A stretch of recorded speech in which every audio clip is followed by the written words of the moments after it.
पहला पहलू ये कह रहे हैं कि सबने बात कर दी कैंसर की। एक आम आदमी कैंसर का अगर इलाज करवाए, देश के बड़े जो 2-4 नामचीन संस्थान हैं, तो उनमें 30-40 लाख रुपए तो मान के चलिए कि आपको अगर कैंसर डिटेक्ट हो गया और आप इलाज करवाने जाओगे तो 25-30 लाख तो मान के चलो। लेकिन उससे इतर भी बीमारियां होती है जिसमें आप 2 दिन 3 दिन के लिए एडमिट होते हैं और प्राइवेट हॉस्पिटल में जाते हैं तो 2-3 लाख का तो बिल फटेगा ही आपका, इसमें कोई इफ एंड बट नहीं है। तो हम सीधे सीवियर प्रॉब्लम पे क्यों जा रहे हैं? उससे भी इतर तो प्रॉब्लम्स होती है जहां पर आप किसी हॉस्पिटल में 1 दिन के लिए एडमिट हुए, पता चला 80,000 लाख रुपए का बिल फट गया। तो उन योजनाओं के लिए तो कोई अस्पताल जो मल्टी स्पेशलिस्टी कहता है वो तो मना नहीं कर सकता। कैंसर के लिए मना कर सकता है कि हमारे पास भाई स्पेशलिस्ट नहीं है, लेकिन उससे इतर जो और 50 बीमारियां उनके लिए तो कोई मना नहीं कर सकता। देखिए, आज का चर्चा आपने जो जिस विषय पे रखा है ये बहुत अहम मुद्दा है, क्योंकि यहाँ पर गुड गवर्नेंस की जब हम बात करते हैं, रेखा गुप्ता जी ने मुख्यमंत्री का कार्यभार संभाला है, दिल्ली के लिए बहुत अच्छी बात है, क्योंकि मैं शीला दीक्षित जी से मिला करता था। तो दिल्ली को सही मायने में राजधानी है, एक महिला मुख्यमंत्री की ही आवश्यकता थी, क्योंकि यहाँ पर एक महिला समझ पाएगी कि जो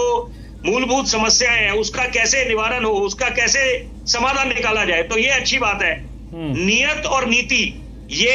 एक बात है, साथ में सेहत को लेकर मुझे लगता है कि किसी तरह की राजनीति नहीं होनी चाहिए। मैं निवान जी को सुन रहा था, बिल्कुल अच्छी बात इन्होंने बात बोली है कि एक तरफ आप संजीवनी योजना, आयुष्मान योजना, लेकिन सवाल ये पैदा होता है क्या हमारे नेता,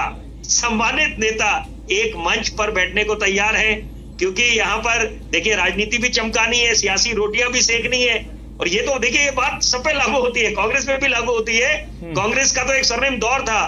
अभी वकील साहब को मैं सुन रहा था, बिल्कुल अच्छी बात है, मैं कई चर्चाओं में इनके साथ मैंने भाग लिया है। जरूरी सबसे बात जो है जिस चर्चा में जिसका जिक्र होना चाहिए कि यहाँ पर तवज्जो देनी चाहिए कि जो प्राइमरी, सेकेंडरी और टर्शरी हेल्थ केयर आपका इंफ्रास्ट्रक्चर है उसको आप और स्ट्रेंथन करें, मजबूत करें यहाँ पर। लेकिन अगर दूसरी तरफ ध्यान जा रहा है कि आप अपना एक आपकी जो फ्लैगशिप हेल्थ इंश्योरेंस स्कीम है, योजना है, अच्छी बात है, लेकिन एक बात जरूरी है जो दर्शकों को समझनी चाहिए, बड़े सरल भाषा में बोलूंगा कि फ्रीबीज और डेवलपमेंट में जमीन आसमान का अंतर है। जब आप कोई भी योजना लेके आते हैं उसको आप उस श्रेणी में नहीं ला सकते कि ये कोई विकास, वो अलग बात है, दोनों अलग अलग बात है, दोनों की अलग अहमियत है, वो भी बात तय है, उसमें कोई गुंजाइश नहीं बचती, कोई शक शुबा नहीं है। लेकिन जरूरी बात है यहाँ पर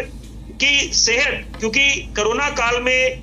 क्या सीख ली हमने कि यहाँ पर जब हाहाकार मच गया था प्राण वायु, ऑक्सीजन को लेकर, सिलेंडर्स को लेकर, कॉन्सेंट्रेटर्स को लेकर, कि अब कम से कम पब्लिक हेल्थ इंफ्रास्ट्रक्चर को रोबस्ट बनाएंगे यहाँ पर, तो यहाँ पर ध्यान जाना चाहिए। और साथ साथ क्योंकि गरीबी रेखा के कितने लोग नीचे हैं, और आप अगर ये योजना अच्छी है, टीथिंग प्रॉब्लम्स आएंगी क्योंकि इम्प्लीमेंटेशन करने में ये आप अच्छी बात है, कैशलेस पेमेंट होना चाहिए, क्योंकि अगर उसमें देरी हो जाएगी, विलंब हो जाएगा कि आप पहले किसी मरीज को ले जा रहे हैं इमरजेंसी में, उसको दाखिला कराना है, उसी में इतनी मशक्कत करनी पड़ जाएगी, तो निश्चित बात है एक आम आदमी और उसके परिजन जो मरीज है वो हताश महसूस करेंगे, बोलेंगे कहां जा रहा है हमारा देश, और राजधानी में अगर हो तो यहाँ पर मुझे लगता है टीथिंग प्रॉब्लम्स अपनी जगह है, वो बात अपनी जगह दुरुस्त है। लेकिन साथ साथ जो अगर 50 करोड़ लोगों की बात हो रही है कि उनको इस श्रेणी में लाया जाएगा, और लेकिन यहाँ पर मुझे कई बातें हैं जिसका जवाब मिलना चाहिए कि यहाँ पर आप पहली बात तो अगर 10 लाख की बात कर रहे हैं कि यहाँ पर योगदान है केंद्र सरकार का, राज्य सरकार का, और साथ साथ कि कौन कौन सी बीमारी है, जैसे आप कैंसर की बात कर रहे हैं, आज हम उस युग में जी रहे हैं जब जो लाइफस्टाइल एलिमेंट्स हैं वो चरम पे हैं यहाँ पर, क्योंकि हमारा सेडेंट्री लाइफस्टाइल है। डॉक्टर ममता यहाँ पर है तो वो निश्चित बात है इस बात से इत्तेफाक रखेंगी कि सेडेंट्री लाइफस्टाइल जरा मेजर कॉज टुडे,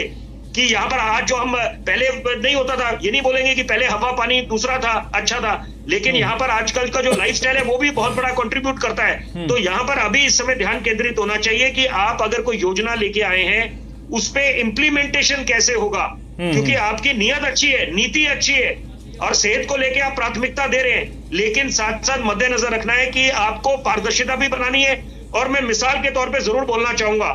कि यहाँ पर जो ईडी की रेड्स हुई हैं, कि आप एक तरफ जब बात करते हैं कि यहाँ पर जो इस योजना को लागू करा गया, चाहे झारखंड रांची की बात करें, वहां पर उस पे भी कोई रोशनी डाले कि वो क्या कारण था कि यहाँ पर अगर बोला जा रहा है कि विदाउट ट्रीटमेंट जो इम्पैनल्ड हॉस्पिटल्स थे आयुष्मान योजना के, और वहां पर विदाउट पेशेंट्स अगर पेमेंट्स हुई हैं तो उसके पीछे क्या कारण है। और पिछली चर्चा में इस बात का जिक्र हुआ था जो फेक रजिस्ट्रेशन जो एक स्कैम सामने उभर के आया है कि दिल्ली फार्मेसी काउंसिल में, तो उसमें तो देखिए कितना ज्वलन मुद्दा बन जाता है। चलिए ठीक है जो फार्मासिस्ट केमिस्ट हैं, हाँ। अगर वहां पर वो फेक डिग्रीज लेके बैठे हैं, जो मामला मीडिया में उजागर हुआ है, हाँ, तो मुझे लगता है कि यहाँ पर अब गंभीरता से नेताओं को लेना चाहिए क्योंकि ये स्वास्थ्य से जुड़ा मुद्दा है।